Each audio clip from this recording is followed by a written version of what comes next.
Hey, it's me, Vicky Marie. Good morning, good afternoon, or good evening, wherever you are in this crazy world we're living in. So, okay, in this video this morning, we're going to talk about some developments in the Samantha Murphy case. Now, Samantha, as you know, this is a case close to my heart, to your hearts. People always take an interest in Samantha's case. Even though it's dragging on, and it makes you wonder when this family, Samantha's family, will ever get peace or justice. But just a reminder to people who maybe don't know about Samantha, because I get new subscribers all the time. It's possible you don't know about this case. Oh, and by the way, my name's Vicky Marie. I'm based in mainland Spain, and I talk about true crime all over the world, really, but particularly in Great Britain, in Spain, in Europe in general, in Australia and America. Now, Samantha Murphy's case, it's just passed 1 year since Samantha was tragically murdered.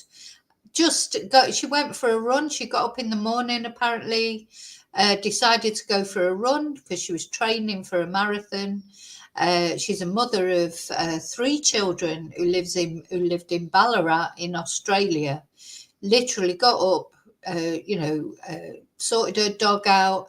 Off she went for a run and never came home. So it was one Sunday morning, round about this time of year in February, in Ballarat, Australia. So it was very hot. It was a hot day, and off she went early in the morning out for a run.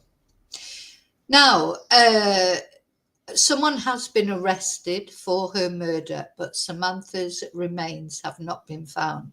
And the man who's been arrested for her murder, although he looks nothing like this whatsoever anymore, this is Patrick Oren Stevenson, all Australian boy, electrician. His father was a famous Australian football player, lives in the area, has a girlfriend, a little bit likes to party, a little bit too much, likes to, what do they call it, the devil's dandruff, likes to sample the devil's dandruff on his nights out. He'd been arrested before for driving under the influence when he smashed a motorbike into a tree, and he actually injured himself quite badly. But in fact, he's only just been held to account for that no legal proceedings were ever made about that until just recently while he's in prison. So now he's awaiting his trial for the murder of Samantha. The police seem convinced that he is the murderer, but of course they're very tight-lipped, as they always are in Australia, leading up to the trial, which will be soon. Well, I say soon, it was sometime this year anyway. Now, he's actually due to appear in court tomorrow, but we'll see in a minute. There's rumours that that's been adjourned till later on in the month. Anyway, Patrick has chosen to take a fast track to trial. This is a fast track. I don't know what the slow track is. And anyway, there's a lot of people still believe he's innocent, well, including his mum and his girlfriend. And, other people think, there's, as with any case, when things drag on like they're dragging on at the moment with no information, there's a lot of people saying a lot of things, that he didn't do it, he's a patsy, other people were involved, you name it, they're saying it. And, that's pretty common, isn't it, in cases like this?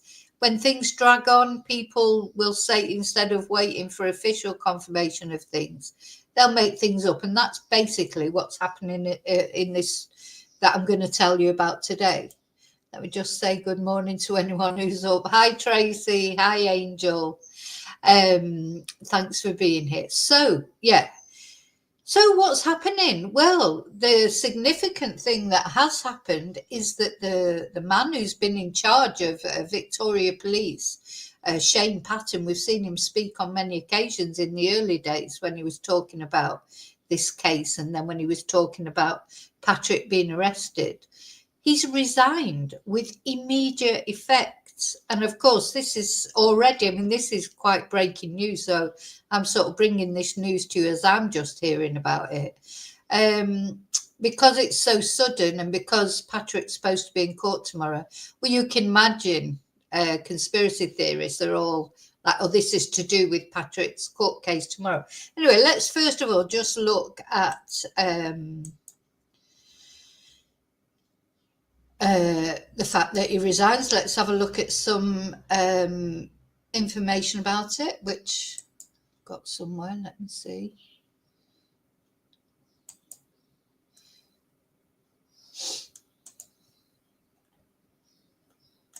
So they're calling him Victoria's top cop.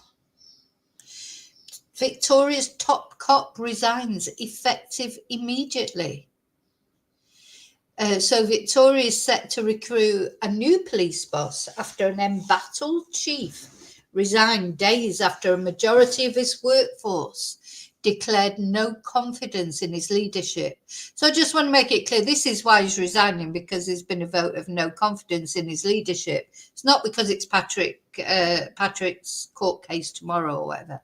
But anyway, Chief Commissioner Shane Patton said on Sunday night he had advised the Victorian government he had decided to step away from the role effective immediately. It is with a heavy heart that I've made this decision. However, I think it is the right one to allow fresh leadership in the role. Now, there were rumblings about him last year. I remember that in, when we were first looking at Samantha's case, there were rumblings, about his inefficiency or something that he did wrong. I can't remember all the details of it. So it's been a year that, there have been sort of, let's say, it feels like people have been uncertain about how effective he is, etc. So, I think that's important to say. This is not an instant decision. Although he's made this sort of instant decision now, but it's been something that's been rumbling on for a while. So he's been serving 45 years, serving the community with Victoria Police. Oh my God, I mean, that's a long time. That's his lifetime, isn't it? And he says he had utmost pride in the organisation. And Victoria's Emergency Management Commissioner, Rick Nugent, would step into the role as soon as practicable until a replacement was chosen. Premier Jacinta Allen said in a statement on Sunday, gosh, when I first looked at that, I thought it was Jacinta Ardern. She was the Prime Minister of New Zealand, wasn't she? I was like, what? How has she got over there? Anyway, Deputy Commissioner Wendy Steendam will lead the organisation temporarily. So, I mean, he's had a long and illustrious career in the Victoria Police. It's a shame, really, isn't it, when that happens, I suppose. But I don't know why everyone's unsettled with him, what he's done wrong. But he started as a police cadet in 1978 and went on to lead the force through significant challenges, including the COVID-19 lockdowns. Well, I think, anyone who's in charge during COVID is always going to be controversial, because there'll always be someone who thinks you didn't do enough, and other people who think, you locked people up too much or kept people, were too severe on offenders. So I think, COVID, just like nobody's going to turn around, I think, about any leader and say, oh, yeah, they dealt with COVID really well. Except for me with Pedro Sanchez in Spain, but I think, I think the only reason that I think that he did deal with it well is because at the same time I was looking at what was happening in the UK and how rubbish they dealt with it. So I suppose the thing for me, I think I do feel with Pedro Sanchez is he's always going to look better than the way the British government go about things. But of course, he is doing really well. Spain has got the best economy in Europe, apparently, at the moment. But lots of Spanish people don't like him. I mean, politics is divisive, isn't it? I quite like him. Other people hate him. That's how it is with politicians. So Emergency Management Commissioner Rick Nugent will step into the role until a replacement is chosen. So his contract was due to expire anyway in mid-2025, so he hasn't even hung on for that. Anyway, on behalf of the Victorian people, I thank Shane for his long and decorated service and his leadership through challenging times, Miss Allen said. So the state's top cop had gone to ground since initially vowing to stay on after a union no confidence vote was passed on Friday. So I missed that on Friday. So that was when the actual no confidence vote was passed, and he initially said he was going to stay on. So of the 14,571 police association members who took part in the online ballot, more than 12,600 or 87%. That's massive, isn't it? 87% did not have confidence he could lead and manage Victoria Police in the future. And Mr. Patton said policing was a fantastic job, rewarding, challenging, that he would miss immensely. Does seem like a massive, I mean, you wouldn't expect to have 80% of people of your workforce, the people that were working for you or with you or under you. You wouldn't expect a massive 80%, 87%, would you, to vote no confidence? That's quite sad, isn't it? Anyway, he thanked his family and friends for their love and support over a lifetime of policing and the Victorian community for the privilege to have served you. This is the reason I and all police officers turn up each day, he said. He also thanked Victoria Police and Protective Services officers, police custody officers and public servants, and his executive command team members. Thank you for everything you do every day in this great organisation in keeping the community safe. So Mr. Patton's resignation comes after more than a year of negotiations over a new pay deal for police, and the saga has led to more than a dozen stop work actions and members rejecting a deal agreed to by their own union. Okay, so it's going to go into, I don't know if there's any more actually about, that's from the Daily Mail. Okay, is there a video? Don't know if that video is about it. Anyway, there he is, Shane. If you watch my channel regularly, you will recognise him. We've watched him. Sorry, I need to share it. We've watched him several times, haven't we, in police conferences regarding the Samantha Murphy case. And it was him who talked about that somebody had been arrested, etc. So, of course, you can imagine conspiracy theories are making a bit of a big deal of this, I think. Hi, Kelly. Let's have a look at what they're saying on the Facebook page.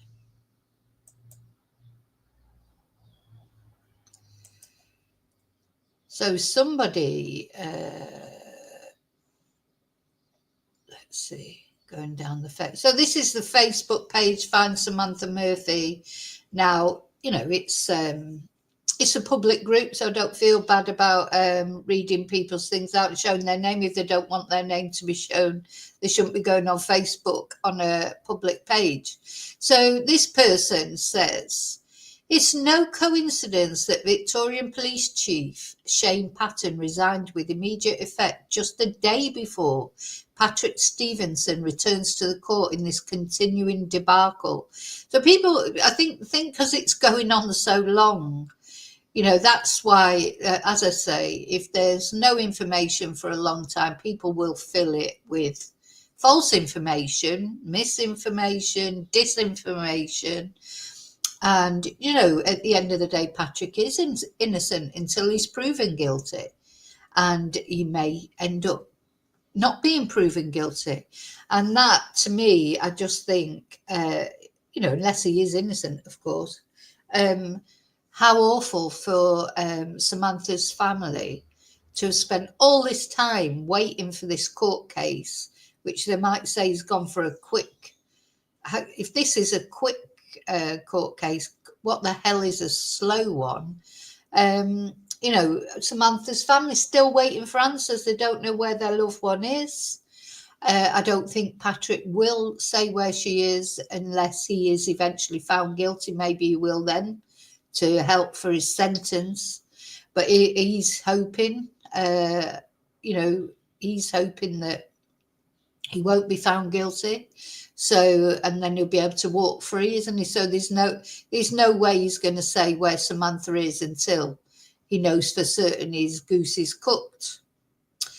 So anyway, this person says, no coincidence. A day before Patrick Stevenson returns to court in this continuing debacle, Patton was the driving force behind the arrest of this Patsy. So what they're saying is, and I don't know this is true, I'm just saying to you what they're saying, this woman is saying. So please take it with the pinch of salt that I take it with.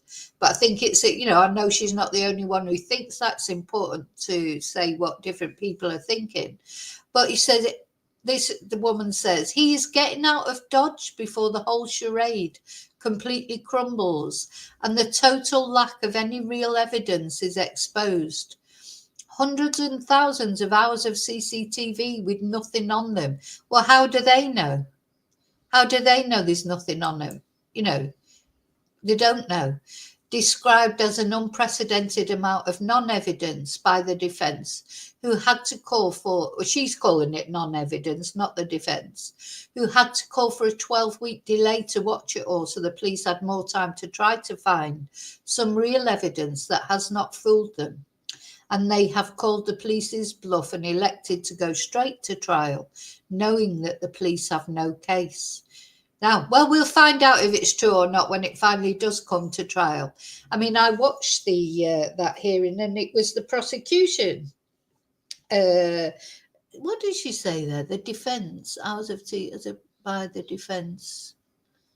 Oh, so it's the defence called it an unprecedented amount of non-evidence. Well, we'll see. So this person, remember, this is not my opinion, this is what this person is saying. A botched investigation, phone pings that prove nothing, no body, no crime scene, no witnesses and no evidence. How do they know there's no evidence? Apart from some D-grade acting to find a lost property phone handed in at the station in near perfect working condition. Sorry, just sometimes you just think, what's wrong with these people? After being in a dam for 12 weeks, his chickens coming home to roost for Patton, who is jumping ship before he has to answer questions from an outraged public. Now, she doesn't mention anything here about the vote of no confidence from the unions. So that is really disinformation, isn't it? Because that, at least you should mention that. This is what's happened. There's been a vote of no confidence. He's had an overwhelming vote of no confidence. So he's obviously not very popular for whatever reason. But really, this person doesn't even mention that. So we'll see anyway. A hurried arrest of some local patsy to get rid of the annoying so-called experts who flooded in from around the country and to appease a public demanding an arrest is soon going to be exposed. And Patton is getting out before he has to take the heat. Well, he still have to take the heat, even if he resigns. he's still, if it turns up, he's tried to cover things up. He's not going to escape that, is he? Anyway, he has to take the heat after the judge throws the case out or it completely fails on its merits and the whole theatrical charade collapses like a house of cards. So, there you go. Hi, sheep farmer. How, what do we all think of that? I mean, the thing is, we don't know, of course. We don't know what's going on behind the scenes. Let's see if I can put up some videos or whatever to see what the news is making of it. To me, again, thing is, unless you're actually on the inside in these things, you don't know. So a lot of people are saying he was forced out by Labour. Let's have a look if I can find videos. Let's have a look at the videos. Commissioner of Victoria Police, Shane Patton, has resigned after days of speculation over his leadership. Members of Victoria's Police Association passed a vote of no confidence in Mr Patton's leadership last week. Reporter Nicholas Hines joins us now from Melbourne. Morning, Nick. How did we get to this point? It's really the combination of divisions that have been simmering within the police force for years now. We've had this protracted pay dispute between the state government and the police union that's dragged on for well over a year and a half. And even that coming to somewhat of a resolution on Friday wasn't enough to stop this vote going ahead and resoundingly voting against Police Commissioner Shane Patton. Of course, the issues extended beyond just the pay itself, and it's unclear whether the pay will be accepted by the members of the police force when it's put to a vote later this month. The issues included things such as retention and recruitment within the force, concerns that the state government wasn't doing enough to get new officers in and to keep the officers that were there, with significant vacancies right across the force, as well as issues around rising crime rates right across the state. It's led the police union to say at various points that morale among police officers is at the lowest point that they have ever seen. And so despite some progress being made on the ongoing pay dispute between the officers and the state government, there's so many other concerns. It saw 80% of respondents to that vote voting in favour of the no confidence motion, saying they had no confidence in Commissioner Patton's leadership or ability to manage the force into the future. He was due to come to the end of his 5-year term in the middle of the year. He previously said that he hoped to stay on for a second term. So he was due to finish midway through the year. He previously said he was hoping to stay on. So this vote of no confidence, when someone puts a vote in of 87% no confidence, you can't ignore that, can you?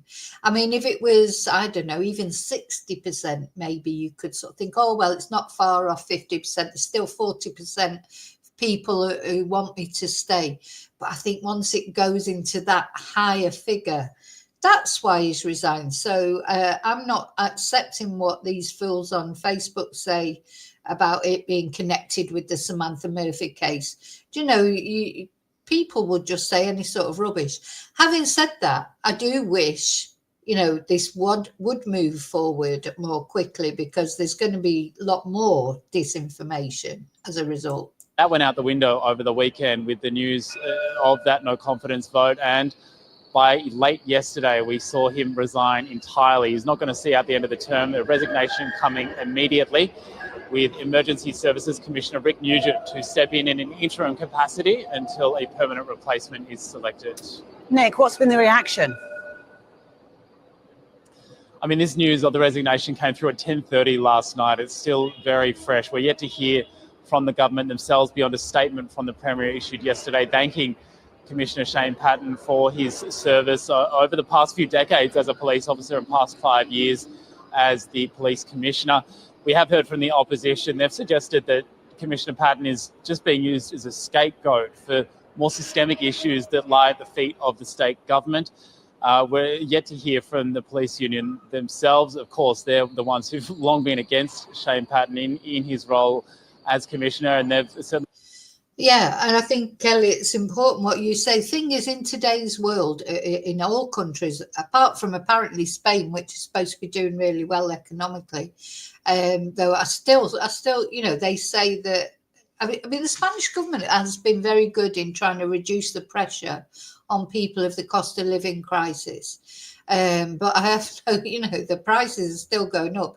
I mean, we buy like this coffee from the local supermarket, which is really nice, but it's their own brand coffee. It used to be €2, and the last time I bought a jar of it, it was €3.95. So that's a massive difference. It's nearly 100% increase. And of course, that's just one thing. Having said that, I do think with other things, they are trying to, keep it down. But anyway, that's just Spain I'm talking about. So apparently Spain's doing really well. But most other countries, in this cost of living crisis, everybody's feeling the pinch, aren't they? Except rich people, of course, they don't feel the pinch ever, do they? Because apparently it's... it's your staple things where the price has gone up. So the things that sort of people with money were buying anyway, like more high-end food, they haven't really gone up. What's gone up are your staple things like pasta, bread, coffee, things that just normal things, that not extra things, things that you need: milk, you need bread, you need eggs, and things like, just your basic food. Has gone up. Potatoes, my God, just like so expensive. So I don't think that people who had money in the first place are any worse off. In fact, they're probably a little bit better off. Because the products that they buy haven't gone up in the same way. So I forgot what I was saying. So this is all a big political thing, isn't it? It sounds like to me. It's nothing to do with the Samantha Murphy case. They've been voicing the concerns of the police officers more broadly. We're expecting to hear from them later today. Yeah, Maria, I was talking about that earlier, about the COVID thing. Anyone who was in charge during COVID and is not going to be popular, are they? So it's like, because you couldn't during COVID, to be fair, you just couldn't do the right thing. There'll always be people saying, we'll watch this video in a minute. There'll always be another video in a minute. There'll always be people saying you were too strict and people saying you weren't strict enough. So, I think COVID affected a lot of people's careers, didn't it? Let's have a look at this. Top story now, and the hunt is on this morning for the next Commissioner of Victoria Police after Shane Patton announced his resignation late last night, following a resounding vote of no confidence from officers. Mr Patton says, "It is with a heavy heart that I have made this decision. However, I think it is the right one to allow fresh leadership in the role." Joining us now is Shadow Minister for Police in Victoria, David Southwick. Great to have you with us. So what's your reaction first off, Mr Patton's resignation? Good morning to both of you. Well, first of all, we've got a police officer that's given a lifetime to serving Victoria, and I think we must remember that. Here is a police officer that has always tried to do the right thing, but unfortunately what we've seen is someone that's been thrown under a bus by the police minister. It was only just a week ago where the police minister said, we're going to renew Shane Patton's contract for another 5 years. Then revelations on Friday night that they were not going to do that. The government was silent over the weekend, and we were all told that Shane Patton was returning to work on Monday, and now we hear that he has resigned. But it's really, really sad and very undignified that we see a police commissioner that's given a lifetime of service in a really tough job being thrown under a bus today. So how was he thrown under a bus? Because as we understand it, 87% of officers voted against him? Yeah, look, absolutely. Well, there's no question that there are real issues. There's an enterprise bargaining agreement that's been going on for 18 months trying to get police fair pay. The government's run out of money in Victoria. So we've got 1,000 shortage of police officers in Victoria. The police commissioner has been told to save $1 billion off the budget. So there's a massive restructure at the moment. So what I think many police officers are seeing and most of the Victorians are seeing in the public is very different what he's been having to do privately with the government. So when you run out of money and ultimately in this particular situation, just like a footy club, you change the coach, you still end up with a team that doesn't. That's an interesting sort of comparison, I think. It's true. You know, at the end of the day, the police, they all must be feeling, to give him an 87% no confidence vote, they're not happy, are they? But, you know, is it his fault, or is it just the cards he's been dealt and what he's had to try and do? It does seem a bit of a shame, because he has given service, you know, to end up like this, to sort of finish like this does seem a shame after 47 years of service, doesn't it?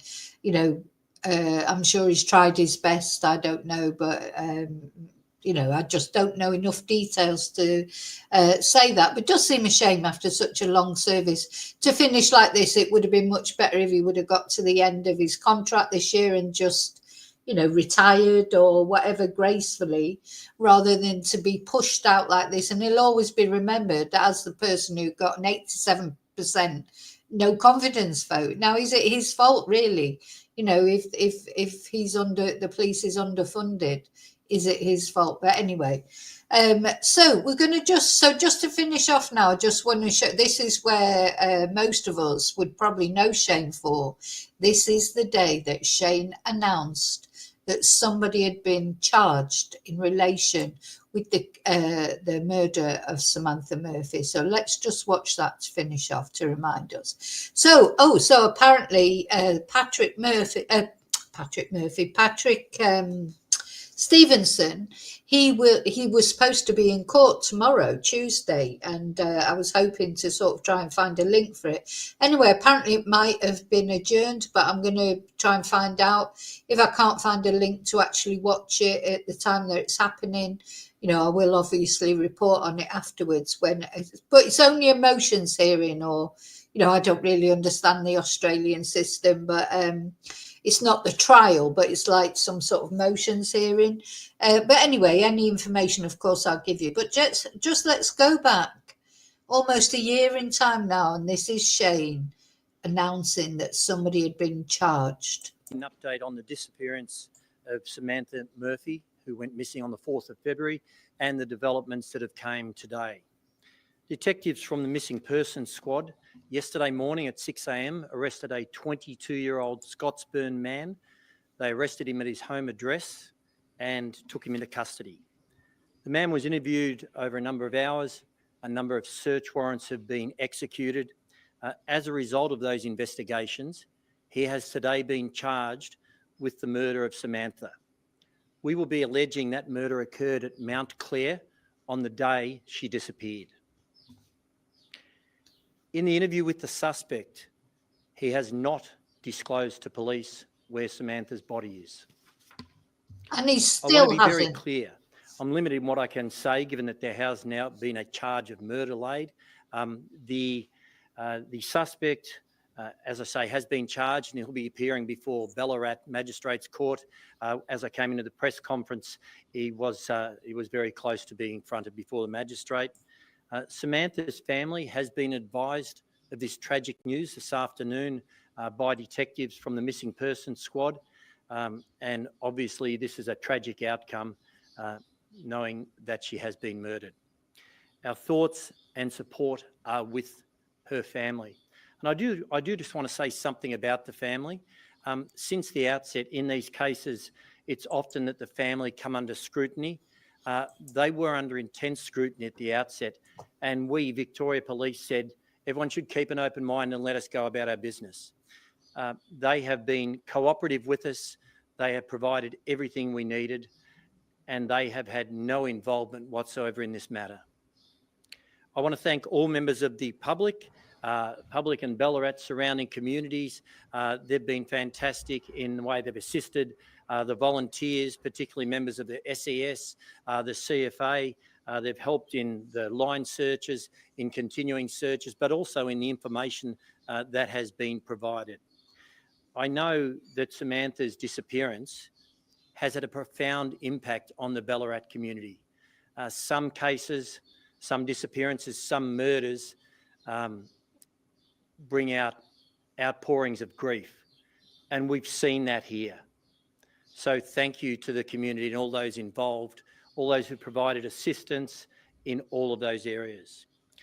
Lastly, I want to thank all of the Victoria police officers involved, those who've been involved in the searches from the outset, the responders, those specialist areas, search and rescue, a whole range of other areas, those who've been involved in the painstaking methodical investigation that's occurred in the bush area, but as well, those detectives from the Missing Persons Unit who've worked very long hours, intensive hours since this occurred. They've been assisted by other members from Crime Command, other detectives from there, those from the Western region, as well as detectives from our Counter-Terrorism Command to make sure we had significant resources to solve this case. I can't wait. Well, I just cannot wait for this trial to come to a head, because you just feel like it must be so frustrating being a police officer, really, when if they can't talk about what they know, what evidence they've got. So, but anybody else can go online and say, oh, they've got no evidence, they've got this, but nobody knows really. And of course, the police can't respond. You know, they've just got to keep it all quiet until the trial. And I hope that they genuinely do have evidence if Patrick is guilty. So I still think would be a surprise to me that they would just arrest someone just for the hell of it. Do you know what I mean? I don't believe that. I really don't believe that. And I don't believe it would be Patrick. If they were going to arrest someone as a patsy, as people are, I don't think it would be someone like Patrick, because he's got this sort of, you know, glowing background, if you like, with his dad being an NFL player. And, you know, I think it would be much more likely to be if they were going to arrest someone as a patsy, as they call it, they'd arrest someone easier to prosecute, you know. So I don't believe that for a minute. I think people just cannot accept that Patrick Stevenson could have done something like this, because he is an all-Australian boy. You know, that is what it is, because people sometimes they just will not accept that monsters sometimes come in nice packages. But anyway, we'll find out one way or another. I could be completely wrong. We'll find out. Oh, by the way, I just want you to stop what you're doing now. If you're not subscribed, please press subscribe and like the video, and don't forget to press notifications so that you get updates on this case, because I'm with this case till the end, until somebody is found responsible for Samantha Murphy's murder. And not only that hopefully her remains are finally found. You know, I'll be with this case. This investigation is far from over, though. Obviously, we're going to be continuing to gather further evidence, we'll be taking further statements, and investigations will continue at a very heavy pace. Importantly, doing everything we can to locate Samantha's body for the family is absolutely vital and something we'll be focusing on. I would call on the public. We've had amazing assistance in terms of intelligence reports being made, but anyone who has any information, even the slightest bit of information that you think might not be that relevant, please call Crime Stoppers on 1800 333 000. Any little clue could be vital in helping us locate her body. I'm happy to answer any questions, but as I say, I am very limited in what I can tell you, given that a person has now been charged with murder. Will police be able to allege whether the 22-year-old charged man is known to Samantha or her family? It's my understanding this man is not known to the family. Yeah, not known to the family. Now, I just wanted to say, yeah, Samantha's case attracted so much attention. As you say, Kelly, so many other people don't attract so much attention. I think with it, of course, it's that old chestnut of sort of missing white woman syndrome, isn't it? Blonde white woman syndrome. They always get more attention when they go missing. But also, I think the reason that this got so much attention I think when it's like somebody who's not living a high-risk lifestyle, you know, just literally going out for a jog, in the morning doing something so routine. You know, these sort of cases, they frighten people and attract the attention of both men and women, because for women, they can see themselves in Samantha. It could have been them out having a jog, going for a jog, going for a walk, you know, riding their bike or taking their dogs for a walk. So women identify with Samantha. She's a mother of 3, so people will identify with her, leading, you know, what seems to be like say, a low risk lifestyle. You know, because a lot of people do victim blame, unfortunately, and people do sort of, you know, if they find out that a woman's gone missing, but maybe she was, I don't know, promiscuous, or maybe, you know, even a sex worker or something like that, people tend to be less sympathetic, don't they? Because people do judge victims as to whether they're deserving of their fate or not. And of course, someone like Samantha, you know, just doing something ordinary like that, you know, hoping to go home and have brunch with her family, you know, just the normalness of Samantha's lifestyle makes people take more interest, because they think it could be them then, I think.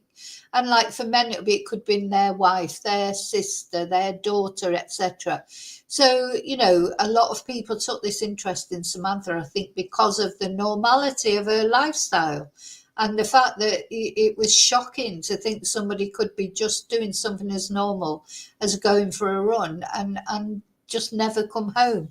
So so many missing people out there that don't get the same attention. Some missing people don't get any attention whatsoever. I try and bring people, you know, different missing people to people's attention, whether it's, you know, a high profile case or not. Sometimes you can use Samantha's case to highlight other missing people's case, you know, because people will go onto a video, click onto a video because Samantha is mentioned in it, but then you can mention other ladies as well that maybe, or men that maybe wouldn't have got the same attention as Samantha for whatever reason.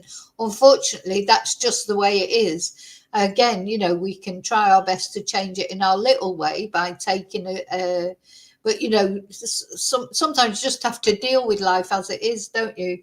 That's the way it is. Samantha got a lot of attention, lots of people don't. It's very sad.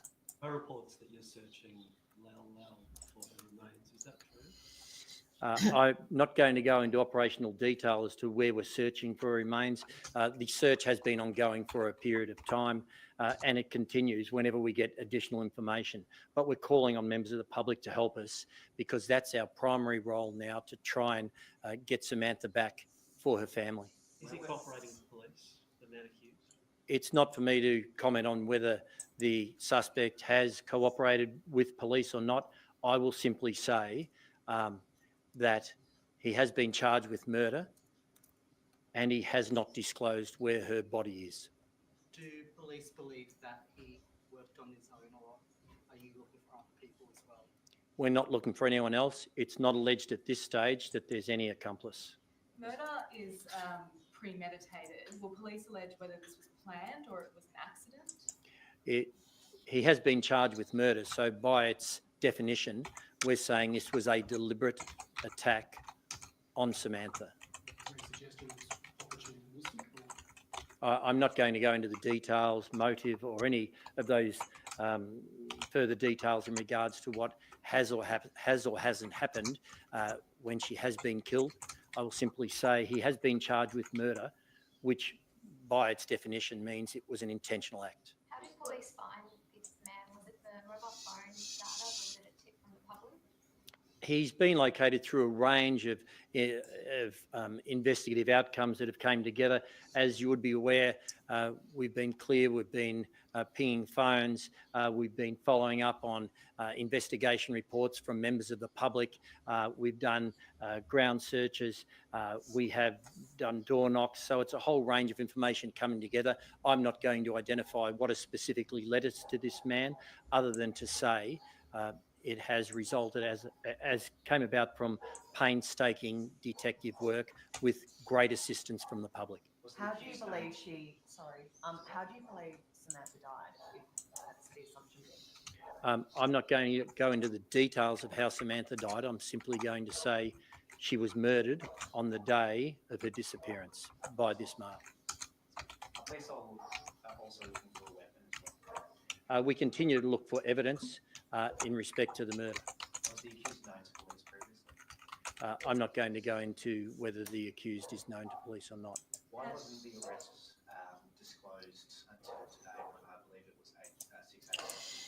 Now that's interesting, because when he was asked, it's interesting to watch this later on, isn't it? Because when he was asked, was he known to the police? And he said, I'm not going to go into whether he was known to the police or not. And of course, he was known to the police. You know, he'd been arrested for, driving under the influence, and he'd hit a tree and he'd ended up in hospital. But he wouldn't go into it there. That didn't come out actually about that till much later in the year, did it? Which is wrong, really, because they knew that he was known to the police then. But anyway. We don't disclose operational matters that could impede or in any way impair our investigation. Has the search area narrowed since his arrest, or changed perhaps? Why? As I say, I'm not going to go into details of anything to do with the outcome of the investigation at this stage or what it might mean. We're still at a critical stage of this investigation where we are trying to locate Samantha's body, as well as a whole range of other evidence. So it's not appropriate that I give a blow-by-blow description about what we're going to do, what we might be doing, or what our investigation may take us towards. It's simply this. We have identified through a very painstaking, methodical investigation an offender. We've charged that person with murder. They are now, or could be at this very moment, or will have a short time ago, or this evening, be fronting at Ballarat Magistrates Court to face that charge. But again, and I really do want to reiterate it, we are calling on members of the public who may know even the slightest snippet.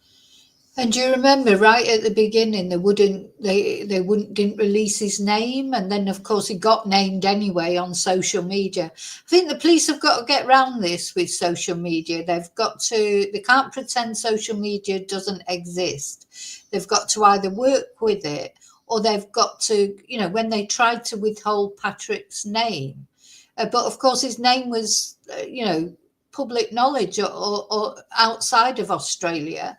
And then, of course, it started getting talked about on social media. They've got to be realistic, the police. They can't just wish social media didn't exist, wish it away. It exists, and they've got to work properly with it. Maybe it'd be good to have a younger police chief or whatever who's more conversant with social media, etc.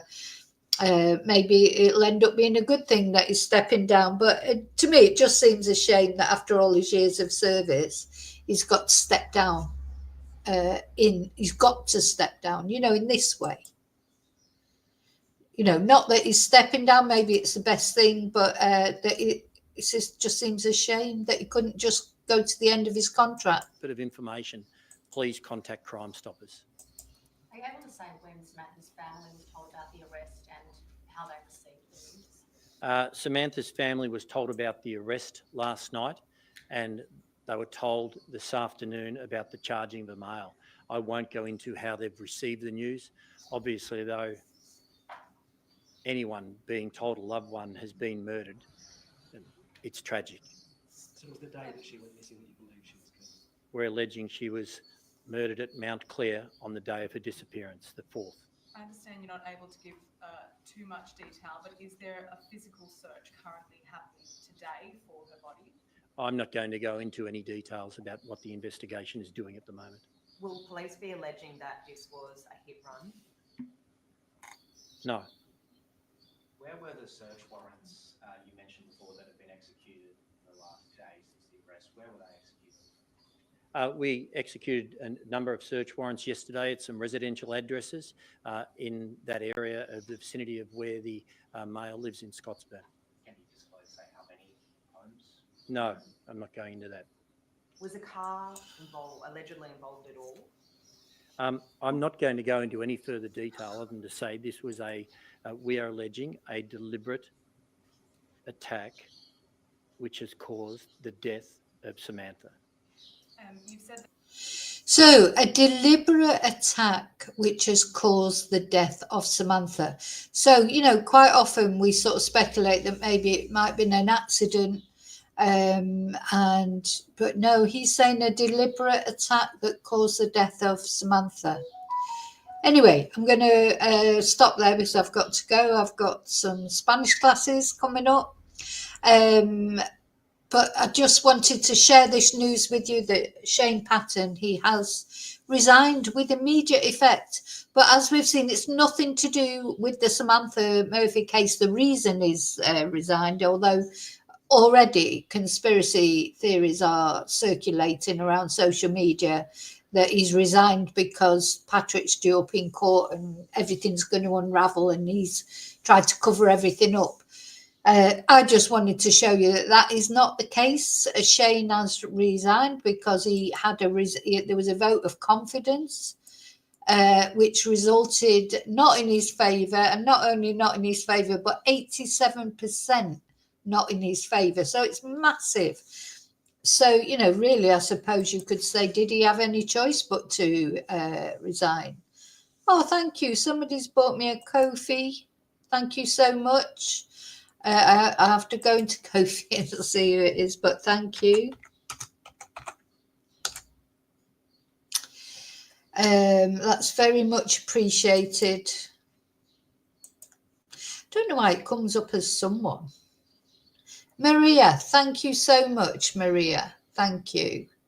So I don't think I can share it on here. Copy the link, maybe I can. Joe, one day I will work. I don't think on my streaming.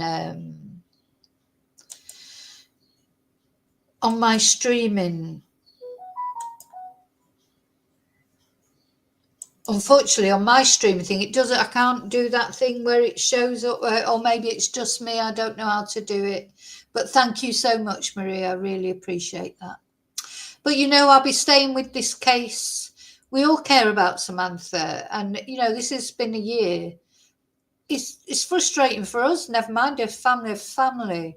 Honestly, it's at least, you know, they know that something's going on, but they're so up in the air because it's taking so long for the court case, and they'll be just wanting someone to be held accountable. The guilty person, whether it's Patrick or whoever it is, they'll be wanting them to be held accountable for stealing their mother, their partner, away from them. And robbing those 3 children of a mother. So I just hope that it all goes well. And I understand that the police are being circumspect about everything because they want this case to go well. But of course, in the void, in the middle of it all, people are saying all kinds of things. So as soon as I hear whether Patrick's court case is going ahead tomorrow, I say it's not the actual trial. It's just what we call a motion before the trial.